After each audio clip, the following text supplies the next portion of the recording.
Hello guys, welcome back to my channel. ఎలా ఉన్నారు అందరూ? ఐ థింక్ అందరూ మంచిగా ఉన్నారు అండ్ మంచిగా ఉండాలని కోరుకుంటున్నా మనస్ఫూర్తిగా. ఆమ్, ఈరోజు వీడియో చేయడానికి రీజన్ ఏంటంటే, బేసికల్గా నేను చాలా రోజుల నుంచి వీడియోస్ అప్లోడ్ చేయడం లేదు కదా, కుదరడం లేదు బాబుతో. అండ్ ఆల్సో నేను రీసెంట్గా సాఫ్ట్వేర్ ఫీల్డ్కి స్విచ్ ఆన్ అవ్వడం జరిగిందండి. ఎందుకంటే వర్క్ ఫ్రమ్ హోమ్స్ జాబ్స్ అనేది మన ఫీల్డ్‌లో, మెడికల్ ఫీల్డ్‌లో తక్కువ కాబట్టి దొరకడము అండ్ ఉండడం చాలా రేర్ కాబట్టి, నేను వర్క్ ఫ్రమ్ హోమ్ జాబ్ చేయడానికి కోసమనే నేను ఈ ఫీల్డ్‌కి స్విచ్ ఆన్ అవ్వడం జరిగింది. సో, అదే పర్టిక్యులర్ రీజన్, మెయిన్ రీజన్ అదే నిజమండి. ఏం రీజన్స్ చెప్పినా అది నిజం కాదు. సో, దీంట్లోనే ఇదే ఫీల్డ్ ఎందుకు ఎంచుకున్నాను, ఈ పార్ట్ ఎందుకు ఎంచుకున్నాను అని దానికి రీజన్ ఏంటంటే, first of all testing tool అనేది నేను ఎంచుకున్నానండి సాఫ్ట్‌వేర్ దాంట్లో. ఆహ్, ఇది మా తమ్ముడు సజెస్ట్ చేశాడు యాక్చువల్‌గా. ఎనీ గ్రాడ్యుయేట్స్ ఇది చేయొచ్చు అనేసి. సో, నేను 1 ఆర్ 2 డేస్ చూసాను. నాకు కొంచెం ఫస్ట్ ఆఫ్ ఆల్ ఇంట్రెస్ట్ రాలేదు. తర్వాత నేను ఇంట్రెస్ట్‌తో చూడడం మొదలుపెట్టాననమాట. సో, కొంచెం కొంచెం 1 డే అర్థం కాలేదు, 2 డే అర్థం కాలేదు. 1 టైము, 2 టైము, 3 టైమ్స్ అట్లా చూసిన తర్వాత కొంచెం కొంచెంగా మెల్లమెల్లగా అర్థమవ్వడం స్టార్ట్ అయిందండి. సో, నేను అర్థం చేసుకొని 1 ½ మంత్ నుంచి దీంట్లో కోర్స్ అనేవి చదువుకుంటూ ప్రిపేర్ అవుతూ వచ్చాను. సో, మెడికల్ ఫీల్డ్ వాళ్ళు ఇది కూడా ప్రిపేర్ అవ్వచ్చు. సాఫ్ట్‌వేర్ టెస్టింగ్ టూల్ అనేది ప్రిపేర్ అవ్వచ్చు అని చెప్పడానికి నేను ఈ వీడియో చేస్తున్నాను.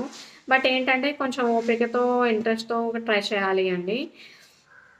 ఇది నాకు 2 రీజన్స్ అండి నేను ఈ వీడియోస్ చేయడానికి. ఫస్ట్ ఆఫ్ ఆల్ మెయిన్‌గా ఏంటంటే నాకు రివిజన్ అవ్వాలి. అండ్ ఇంకోటేంటంటే బిగినర్స్ ఎవరైతే ఉన్నారో వాళ్ళు ట్రై చేయొచ్చు. ఒక చిన్న కాన్ఫిడెన్స్ నేను వాళ్ళలో తీసుకురావడానికి మాత్రమే నేను ఈ వీడియో చేస్తున్నాను. చాలా మందికి ఉంటుంది కదా! సో, మనం మెడికల్ ఫీల్డ్ వాళ్ళం, లేదంటే మనం వేరే ఫీల్డ్ వాళ్ళం, వేరే డొమైను, మనకిదేం అర్థమవుతది, మనం ఇదేం చేయగలం అనేది డౌట్ ఉంటుంది కదా! సో, నేను ప్రిపేర్ అయ్యాను, నేను చేశాను అంటే మీరు కూడా చేయగలరు కాన్ఫిడెన్స్‌తో ఉంటే. ఏంటంటే ఫస్ట్‌లోనే ఏమీ అర్థం గాదు. 1 వీక్ వరకు అంతా కొత్తగా ఉంటుంది. ఫస్ట్ టైమ్ చదివితే ఏం అర్థం కాదు. రెండోసారి చదివితే ఏం అర్థం కాదు. మూడోసారి చదవండి. డెఫినెట్‌గా అర్థమవుతుంది. చదివింది రివిజన్ చేయండి. పూర్తిగా అర్థమవుతుంది. సో, నేను ఇప్పుడు మీతో చేయడానికి కూడా రీజన్ ఏంటంటే సెకండ్ టైమ్ రివిజన్ కోసము నేను మీతో వీడియో చేస్తున్నాను. దీనివల్ల మాకు ఉపయోగం ఏంటి అని అనుకోవచ్చు. నాకు యూజ్‌ఫుల్ అండి. ఫస్ట్ ఆఫ్ ఆల్ నాకు రివిజన్ అవ్వాలి. అండ్ సెకండ్ వన్, బిగినర్స్‌కి ఎంతో కొంత యూజ్‌ఫుల్ అవుతుంది. ఎంతో కొంత కాన్ఫిడెన్స్‌ని తెస్తుంది అనే రీజన్‌తో నేను చేస్తున్నాను. ఐ హోప్ చూడండి, మీరు కూడా నచ్చొచ్చు. So, let's go into topic. Software testing. అసలు సాఫ్ట్‌వేర్ అంటే ఏంటి? సాఫ్ట్‌వేర్ టెస్టింగ్ అంటే ఏంటి? దీంట్లో ఎన్ని రకాలుంటాయి? ఇవన్నీ మనం నెక్స్ట్ వీడియోలో చూద్దాం. First of all basic introduction of software testing అనమాట. అసలు సాఫ్ట్‌వేర్ టెస్టింగ్ అంటే ఏంటంటే, it is an activity to detect and defect identity. అంటే ఏంటంటే, మనం ప్రిపేర్ చేసిన సాఫ్ట్‌వేర్‌లో ఏమైనా డిఫెక్ట్స్ ఉన్నాయా అనేది మనం ఐడెంటిఫై చేయడమే సాఫ్ట్‌వేర్ టెస్టింగ్ అనేది డెఫినిషన్ అనమాట. Main objective of software testing ఏంటంటే, quality of the product to the customer or quality of the software to the customer. అంటే ఏంటంటే, మనం ప్రిపేర్ చేసే సాఫ్ట్‌వేర్ ఎంత క్వాలిటీ ఉంది? మనం ప్రిపేర్ చేసే సాఫ్ట్‌వేర్‌లో ఏమన్నా బగ్స్ ఉన్నాయా? మనం ప్రిపేర్ చేసిన సాఫ్ట్‌వేర్‌లో ఇంకా ఏమైనా మిస్టేక్స్ ఉన్నాయా? లేదంటే ఏమేమి బగ్స్ ఉన్నాయి? ఇవన్నీ కూడా చూసుకొని మనం కస్టమర్‌కి ఇస్తాము. ఆ కస్టమర్‌కి ఇచ్చే లోపల చేసే ఇవన్నీ ప్రొసీజర్‌నే సాఫ్ట్‌వేర్ టెస్టింగ్ అంటారు. సో, ఈ సాఫ్ట్‌వేర్ టెస్టింగ్ అనేది టెస్టర్ అనేది చేస్తారనమాట. మెడికల్ ఫీల్డ్ వాళ్ళకి అర్థమయ్యేలా చెప్పాలి అంటే, ఫర్ ఎగ్జాంపుల్ ఒక డ్రగ్ ఉంది. డోలో అనేది ఒక డ్రగ్ ఉంది. బేసిక్ డ్రగ్ డోలో అందరికీ తెలుసు కదా! ఆ డ్రగ్ అనేది కంపెనీ నుంచి ప్రిపేర్ అయితుంది. ఆ ప్రిపేర్ అయిన డ్రగ్ డైరెక్ట్‌గా మార్కెట్‌లోకి రిలీజ్ చేశారు కదండీ! సో, మార్కెట్‌లోకి రిలీజ్ చేయాలి అంటే first of all clinical trials చేయాలి ఆ మెడిసిన్‌కి. అంటే ఆ డ్రగ్ సరిగ్గా పనిచేస్తుందా లేదా? ఆ మెడిసిన్‌లో ఏమన్నా ఎర్రర్స్ ఉన్నాయా? మెడిసిన్‌లో ఏమన్నా సైడ్ ఎఫెక్ట్స్ ఎక్కువగా ఉన్నాయా? హ్యూమన్‌కి అది డోసేజ్ అనేది సరిపోతుందా లేదా? ఇవన్నీ కూడా మనం యానిమల్స్ మీద క్లినికల్ ట్రయల్స్ చేసి, అది గవర్నమెంట్ నుంచి అప్రూవల్ వచ్చిన తర్వాత మాత్రమే మార్కెట్‌లోకి రిలీజ్ చేయడానికి ఉంటుంది కదా! ఆఫ్టర్‌వర్డ్స్ అది పీపుల్ అనేది యూజ్ చేయడం జరుగుతుంది త్రూ సెపరేట్ ఛానెల్స్ ద్వారా.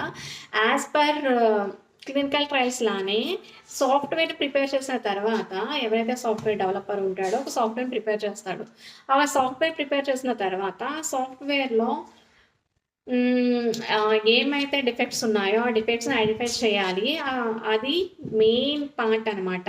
అండ్ క్వాలిటీ ఆఫ్ ది ప్రొడక్ట్ని, క్వాలిటీ ఆఫ్ ది సాఫ్ట్వేర్ని కస్టమర్కి రిలీజ్ చేయాలి. ఇది సాఫ్ట్వేర్ టెస్టింగ్ అనమాట. ఈ పార్ట్ సాఫ్ట్వేర్ టెస్టర్ అనేది చేస్తాడు. నథింగ్ బట్ క్వాలిటీ ఏంటి, ఈ భాషలో క్వాలిటీ అంటే ఏంటంటే, మన భాషలో క్వాలిటీ, మెడికల్ భాషలో క్వాలిటీ అంటే ఏంటి, డోసెస్ కరెక్ట్గా ఉందా, మెడిసిన్ అనేది కరెక్ట్ ఇదిలో ఉందా లేదా, సైడ్ ఎఫెక్ట్స్ ఏమన్నా వస్తున్నాయా, హ్యూమన్కి అది అడ్మినిస్ట్రేట్ చేస్తే ఏమన్నా ప్రాబ్లం అవుతుందా, ఇది quality. And basic standards follow అవుతుందా లేదా యాజ్ పర్ NABH, అది క్వాలిటీ మెడిసిన్లో. అండ్ ఈ సాఫ్ట్వేర్లో ఏంటంటే, అకార్డింగ్ టు సాఫ్ట్వేర్ క్వాలిటీ ఏంటంటే, ఇది బగ్ ఫ్రీ ఉందా లేదా. బగ్ ఫ్రీ నథింగ్ బట్ ఒక సాఫ్ట్వేర్ ప్రిపేర్ చేసినప్పుడు మనం ఈ రిజల్ట్ ఎక్స్పెక్ట్ చేస్తాము. సో ఎక్స్పెక్ట్ చేసిన రిజల్ట్ వస్తుందా, లేదంటే మన యాక్చువల్ రిజల్ట్ వేరేగా ఉందా, ఆ బగ్ ఫ్రీ ఉందా లేదా మనం చెక్ చేయాలి విత్ ఇన్ దట్ టైం. అంటే మన సాఫ్ట్వేర్ని టైం లోపల ప్రిపేర్ చేసి మన కస్టమర్కి రిలీజ్ చేసేయాలి. ఆ టైం లోపల మనం సాఫ్ట్వేర్ ప్రిపేర్ చేయగలుగుతున్నామా లేదా, and with in the budget, ఇంత బడ్జెట్ లోపల సాఫ్ట్వేర్ ప్రిపేర్ చేయాలి. For example 50,000, 1 lakh, 2 lakh, what ever, ఆ బడ్జెట్లో అది మనం ప్రిపేర్ చేయగలుగుతున్నామా లేదా. అండ్ మెయిన్ బేసిక్ ఏంటంటే కస్టమర్ రిక్వైర్మెంట్స్ అది ఫాలో అవుతుందా లేదా. ఒక కస్టమర్ వచ్చి ఈ డెవలపర్కి కొన్ని రిక్వైర్మెంట్స్ చెప్తారనమాట. నాకు ఈ సాఫ్ట్వేర్ కావాలి, ఈ సాఫ్ట్వేర్లో ఈ రిక్వైర్మెంట్స్ కావాలి, YABCD ఈ రిక్వైర్మెంట్స్ కావాలి. ఆ రిక్వైర్మెంట్స్ అన్నీ కూడా మనం డెవలపర్ చేసిన డెవలప్మెంట్లో ఆ సాఫ్ట్వేర్లో ఆ రిక్వైర్మెంట్స్ అన్నీ ఉన్నాయా లేదా. And last but not least ఏంటంటే మెయింటైనబుల్ అవుతుందా లేదా, ఎండ్ యూజర్ ఎన్విరాన్మెంట్లో అది మెయింటైనబుల్ అవుతుందా లేదా. Nothing but end user environment అంటే ఏంటంటే, ఏదైతే కస్టమర్ నాకు రిక్వైర్మెంట్స్ కావాలి అని మన కంపెనీ దగ్గరికి వచ్చి డెవలపర్కి చెప్పాడో ఆ కస్టమర్కి మనం ఆ సాఫ్ట్వేర్ ఇచ్చినప్పుడు ఆ పర్టికులర్ ఎన్విరాన్మెంట్లో ఆ సాఫ్ట్వేర్ అనేది మనం రన్ చేయగలుగుతున్నామా, మెయింటైన్ చేయగలుగుతున్నామా, లేదంటే ఇంకా ఏమన్నా డిఫెక్ట్స్ కానీ ఎర్రర్స్ కానీ ఉన్నాయా, ఇవన్నీ చూసి, ఇవన్నీ టెస్ట్ చేసి మనం మార్కెట్లోకి రిలీజ్ చేస్తాము.